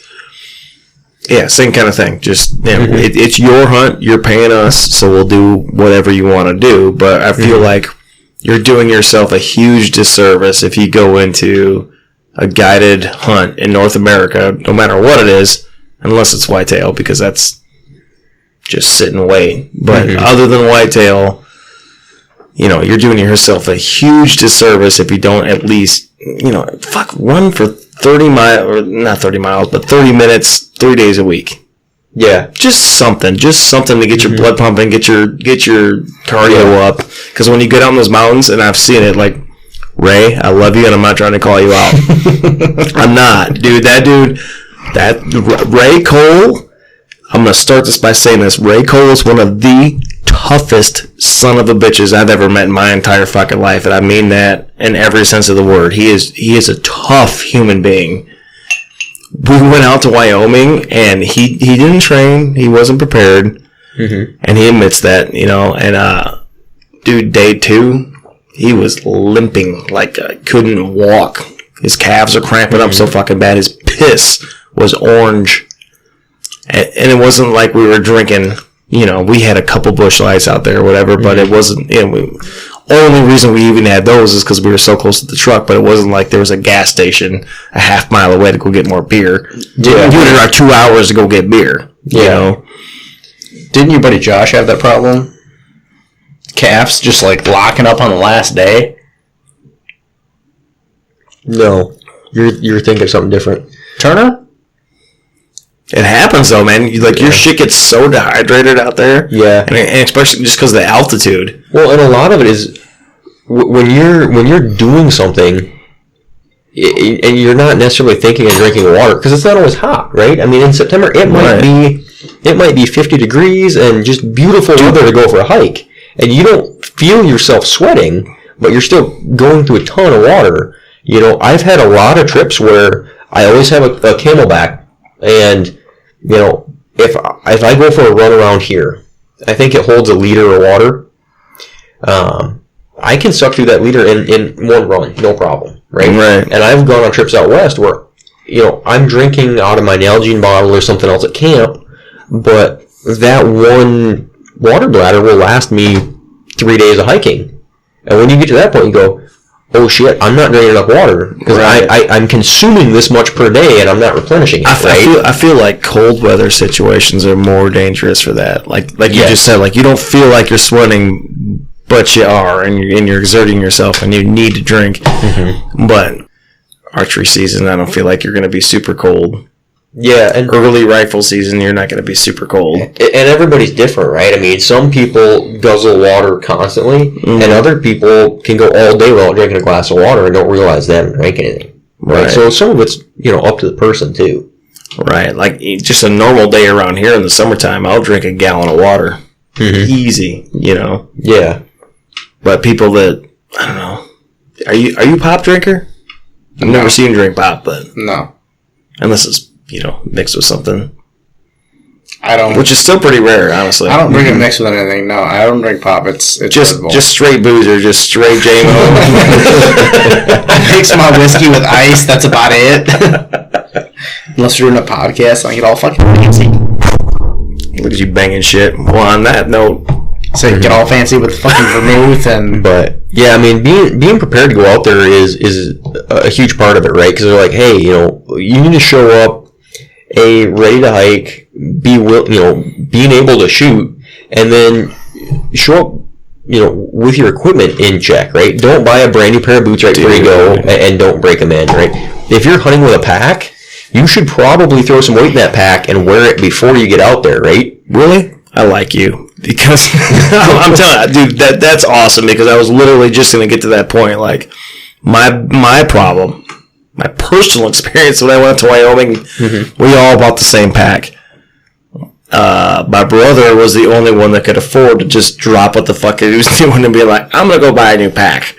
And drove fucking 2 hours in the town to go buy a new one because, you know, you need to test your shit because I didn't. I thought it was all good to go. I got it all packed up, threw it on for a minute. I'm like, oh, this feels good. No, walk with the son of a bitch and walk uphill, walk downhill because there's pressure points that pinch you certain ways that you're gonna need to get figured out. And if you can't, then you need a different pack. Yeah, you just straight up like your pack is the most important part of your gear, 100%. Because your shoulders were burned to the point where you can't fucking take it anymore. Yep. And good packs are adjustable in every way. When you spend good money, that's what you're paying for, is a pack that's adjustable to fit your body exactly. As far as most important gear, I disagree with you. I think it's boots. Boots, too. You're absolutely right. I think they're tied. I definitely think they're tied. Not trying to undercut you, but well, no, because our trip to Montana, dude, my boots got wet day 2, and that sucks. So day 1, it was day 1 because it was hotter than shit. It was 80 degrees. I had my shirt off. I remember we were trout fishing, and I saw the bro pics. That's fine. I caught the biggest steelhead. I'm sorry, biggest trout. Sorry, no, it's Justin levels. Rainbow trout, damn near steelhead level that I've ever caught. And I thought that was Mama for a minute. It's a Chevy, not a Dodge, bro. Well, they were slowing down. They were looking all weird. Black truck. Also not a. I'm adjusting level. I am distracted. I am a distracted man right now. Anyway, what I was getting at is I caught the biggest rainbow trout ever, right? It was like 17 inches. It was big. I'm fighting her. and I get her to the edge, and I'm not going to lose her, right? Mm-hmm. So I jump down kind of in the creek, but not really, just enough to get my feet wet, which if we're at home, not a big deal. Come home, throw my shit on the boot dryer, good to go the next day. Mm-hmm. We're out in the middle of fucking nowhere in Montana. Yeah. And I did that, and I was like, oh, that was stupid. That was pretty stupid. Because then I went back to camp, and I didn't gut the fish by the camp, like my brother tries to claim I did. Because you guys didn't get to hear it. but the 1 of 7. Right. We caught a lot of fish that night. But dude, my boots would not dry out. Like the next day, I tried to put them back on, and I was fucked. I didn't have a different pair of boots. I had nothing. Yeah. Gordy Cartwright, my man, that dude was like, dude, I got an extra pair of boots. Here you go. And if it wasn't for that, I would have had a miserable fucking trip. Yeah, I always pack 2 pair of boots, even if you've got to take like a pair from last year that you broke in and you're like, hey, they're getting kind of worn down. Throw it in the truck, because then it gives you a day or two for your other ones to dry, right? Mm-hmm. So I always have a second pair of boots. I've gotten to the point where I really don't wear cotton. Everything is wool, especially socks, right? If you've got a good pair of wool socks, and I'm not talking about this itchy military surplus shit that's going to... Merino wool? Yeah, good merino. I mean, 2 pairs of those socks will get you through an entire week of hunting in the mountains. Right. You know, so just having the basics is good, but, you know, preparing to go out there, it's the little stuff that you don't get right. Because there's a lot of people that are like, hey, I'm going to be ready. Like, they'll do some running and things like that, but, like, the rifle that I carried on that antelope hunt, you know, because we weren't doing a ton of hiking until I drove up to Idaho to try and finish filling that elk tag, it weighs 9.5 pounds. You know, it doesn't sound like a lot of weight, but when's the last time somebody walked around with a 9.5 pound dumbbell in their hand all day? No shit. Right? That is no bullshit. The rifle is... I'm sorry, not trying to interrupt you, but yeah.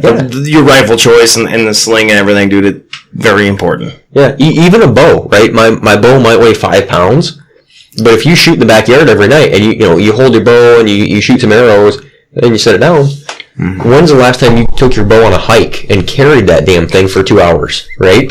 What? It's only 5 pounds, but if it's 5 pounds in your hand constantly all day, the next day your forearm feels it, right? So go out and shoot these 3D courses. You know, there's one not far from my house. It's a 30 target 3D course. Costs $5 to shoot it.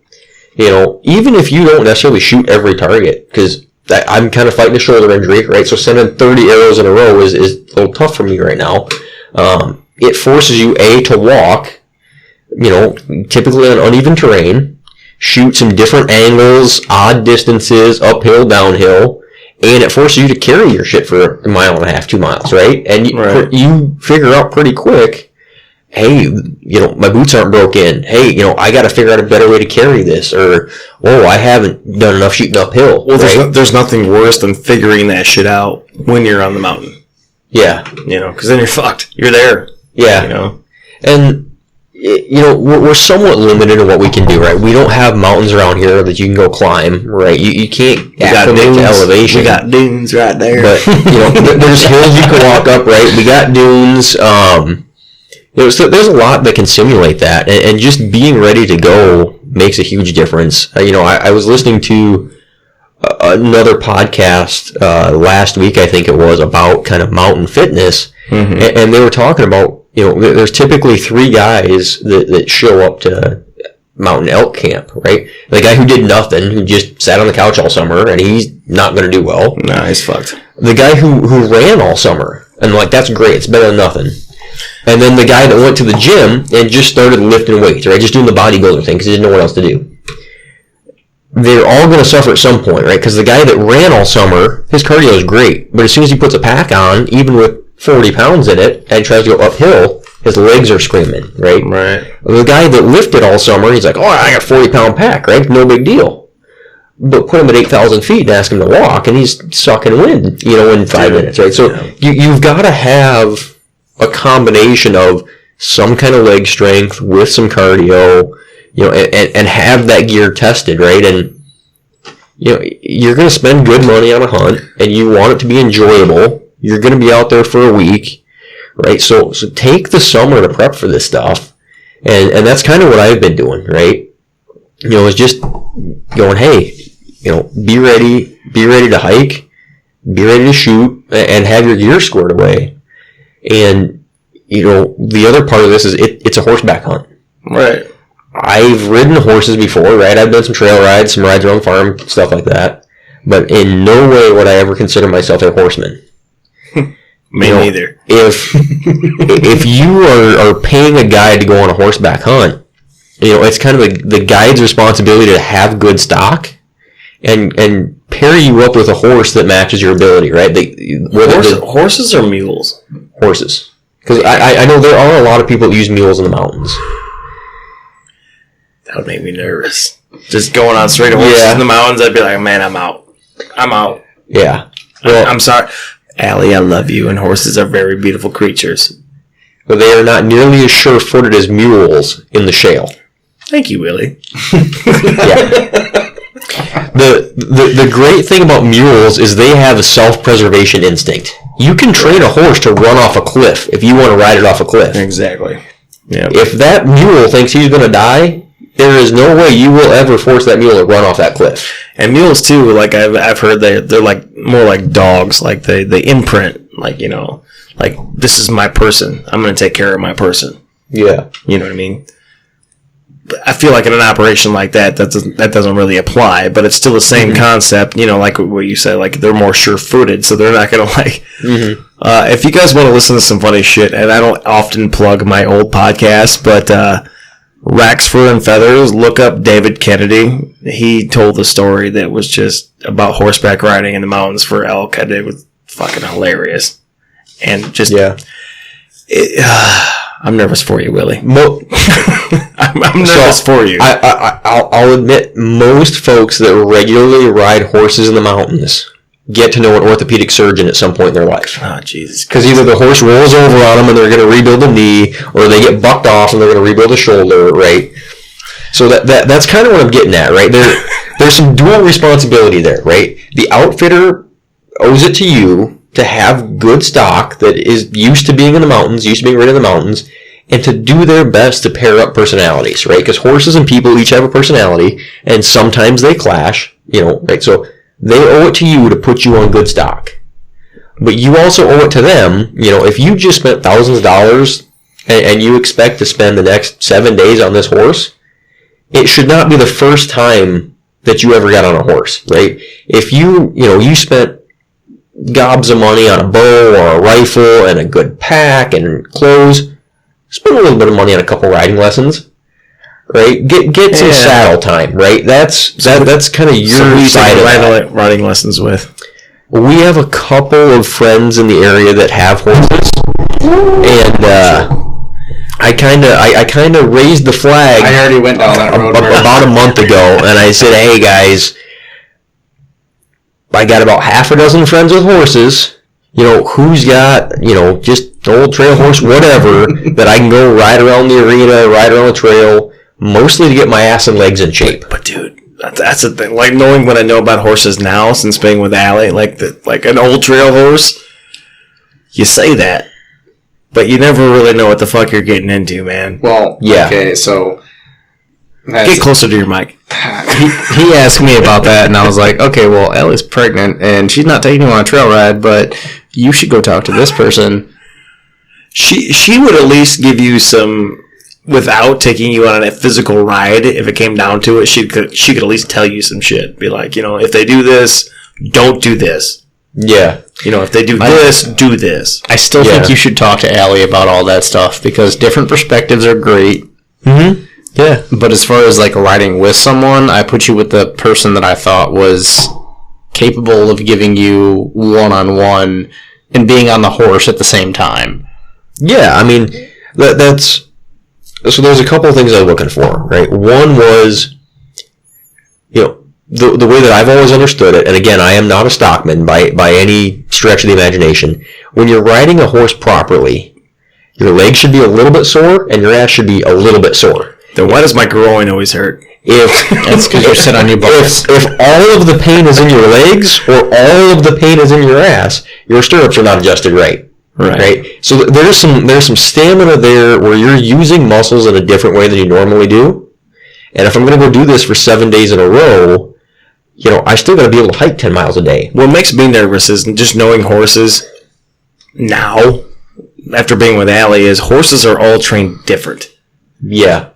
I had a bad experience, and it was my last experience on a fucking horse. It was a couple of Easters ago when I rode somebody else's horse that we talked about on the podcast before, that they didn't train their horse for leg commands. Mm-hmm. At least I was told that anyway, because everything, so Allie teaches her horses, you squeeze your legs, they stop. Mm-hmm. Not this motherfucker. You squeeze your legs and he's like, just bed up. Yeah. I don't know what to do. Yeah. You know what I mean? And, so yeah, I mean, that being said, like, that shit makes me nervous. And on top of the fact that you're sitting on top of a 1,000-pound animal, and they basically decide whether you live or die. Jump. Yeah. Yeah, dude, fuck that shit. I don't like that at all. And that's one of the things that will make me nervous, right, is I don't like looking over a cliff edge, right, especially if I'm a couple feet up on a horse. Well, yeah, you're afraid of heights, aren't you? Yeah. I mean, you were. Yeah. So, it can make you nervous, right? But, part of it is, trusting the horse to get where they got to go. Right? How you going to trust that one? You don't know that damn horse. But, Brent, shut up. One of the things that you look for in an outfitter is, do you own your own stock? Right. Right? Because some of these guys only run the elk season, and they rent whatever horses from the local rancher. Mm-hmm. They don't know what they're getting, right? The guys I'm going with own their own stock. They've had these horses for multiple years, right? They don't take one into the mountains the first year they have it. Right. And they use them year round, because they hunt in the fall, elk and mule deer, and then in the summer they'll take families up and do like horseback rides and pack trips. So they've gotten to the point where they know the horses' personalities, and they can kind of pair them up with the right people, and they know how these horses behave in there. And the horses have also But what if he's hungover that morning and puts you on the wrong damn horse? My understanding is that you ride the same horse all week. Okay, I'm not trying to put like a... I'm not trying to scare you, but like in my head, that's exactly what I'd be thinking. Like, man, did you have your coffee this morning? Yeah, I would imagine. Yeah. Did you have your 8 hours of sleep? Are you sure that this horse is going to be okay for me? In the fucking mountains? Yeah. Like, out here, I'm scared to fucking death. Like, what? Like, Mr. Josh. Hold on. Our resident equine expert's about to weigh in. Right. What do you have to say, Josh? What you got there? I ain't saying shit. Okay, that's probably a smart move. What? I was going to say, Mr. Cowboy over here. Your fiance's got plenty of horses, and I've told you flat out, I ain't getting on another fucking horse in my life. Dude, I think I've said it before. If I die without ever getting on another horse for the rest of my life, man, I'll be fine. I'll be fucking fine. Dude, I'll die a happy man. Dude, horses are like dogs. I love dogs, but dogs are dumb. Listen, like, horses are cool. Like, the horses at the barn are like, they all have personalities, and I do like interacting with them, but I don't want to sit on them. Well, that's my standpoint. Mm-hmm. Like, I can sit on something with you got a 1,000-pound animal. I've got a 500-pound machine with a motor that I control. Right. What it does when it does it. Mm-hmm. Right. You think you control what that 1,000-pound animal does until it gets an attitude and says, fuck you. Right, that'd be like, I love my dogs, Hustler and Hank. But that'd be like me, like, I love Hustler, and he does what I say to do most of the time, but that'd be like me putting a saddle on Hustler and expecting him to do what he's supposed to do when he sees a fucking rabbit. Right? Yeah. With me on his back. It's like, you fuck that. Well, I mean, you've got to have some kind of risk there to keep it interesting, right? Because we'll be at a high enough elevation. We don't have rattlesnakes. They said they don't really have grizzlies in their hunt area yet. It's just black bears. We need something to keep our adrenaline up. Yeah, so I think the biggest factor here is going to be the horse, right? I mean, your biggest life or death type of thing is, am I going to roll down the mountain? Dude, you have more balls than I do, because there's no fucking way I would do that. Your biggest life or death is like, can you jump off that horse in time when it decides to go over the cliff or not? Probably not. Hey, don't bury your stirrups. I don't know if they told you that, because I almost fucked up once. Yeah. Stay on your toes. Yeah, stay on your toes. The ball of your foot. Like, dating a horse girl at the time. She wasn't my fiance yet. But, like, I didn't fucking know. Like, nobody ever told me. I just, like, well, you just bury your shit in there, right? You just fucking get into the balls of your foot. Well, she let me tack up my own horse.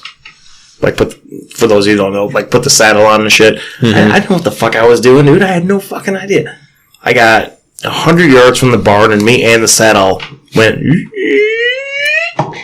Yep. And I fell off, but I couldn't get my one foot out of the saddle. Yeah. And thank God that horse decided that it was cool and it wasn't going to freak out. But yeah, this is me. Like, I fell off and he was facing, looking like at some jagged ass pine trees. Like, I was going to get fucked up if he did. So Bert wouldn't be sitting here recording this podcast if that horse decided to take off. But the worst story I ever heard, I heard secondhand, so this is not my personal experience. We talked to a cowboy out west who had been rounding up cattle on horseback. Mm-hmm. He was putting them in some kind of corral, pen, something like that, and one foot got caught in the fence as he was like closing it. The other got caught in the stirrup, and it ripped his it ripped the bone out of his pelvis, like pulled that ball socket apart. He was several miles from a vehicle. So the only way he could get back was to just take his belt off, wrap it around his pelvis, and cinch it down all the way. And once he got a calm horse, and ride that horse back to the truck, and then drive himself to the ER. A fucking horse? With your pelvis? Oh, fuck that, dude. I mean, I guess it's better than fucking crawling, but Jesus Christ. I don't know. Yeah. I might crawl. So when I get off a horse, I can barely walk, and I'm intact. Yeah. I think that led to like a pelvic reconstruction surgery. I think it pulled it apart. Jesus Christ. On that note, does anybody else have anything else to add? We're at 2 hours right now. Yeah, I mean, we covered a lot of stuff, right? I mean, kind of dove into some of these western lands and a little bit of hunt prep for the elk hunt. And, I mean, there's plenty more we could have talked about, but... Yeah, if you guys have any questions or whatever, obviously feel more than welcome to hit us up on Facebook or... We don't have an email, do we? I should set up an email. No email, no Instagram. I had an email for RFF. Nobody ever fucking emailed us. So just fucking go to our Facebook and send us a message if you guys have any questions, comments, criticism. Mm-hmm. I feel like you need to set up an Instagram, Bert. Maybe you should set up an Instagram. Fuck that. I don't even have a personal one. Well, you can't say you don't. Well, I had one for RFF, but it wouldn't. It's a complicated situation. So anyway, I don't do technology. That's your part. Willie, thank you for coming on. Thanks for having me. Yeah, it was a great time. Fucking got to do a lot of cool shit. I feel like next time we need to have both brothers on. Yeah, I'm offended you didn't even try the whiskey. I went and got you good shit. I didn't want to get sleepy. It's been a day. He's training for out west, man. He's just fucking. Not me. I'm training for a kid. That's why I'm drinking my ass off. How do you think I trained for out west? Drank. Mm-hmm. Same way he trains for life. Do you think I ran? No. Do you think I kept up? Yes. Anyway, I'm really fucking mad I didn't do those goddamn questions. I feel like this would have been a really good competitive episode. We probably would have had the same answer for every fucking question. Yeah, you guys probably would have been fucking tired anyway. All right, we're out. We'll talk to you guys next time. All right, everybody, that's a wrap. So, as always, thank you so much for listening. Please feel free to share on any and all social media outlets. As hunting season approaches, we will be getting more and more guests in here and recording more frequently, so be looking forward to that. As always, all music and artwork is done by Shane Yoder, and this episode is brought to you by Ruff's Custom Carpentry, and all editing was done by me, Brent Ruff. All right, everybody, we'll talk to you next time.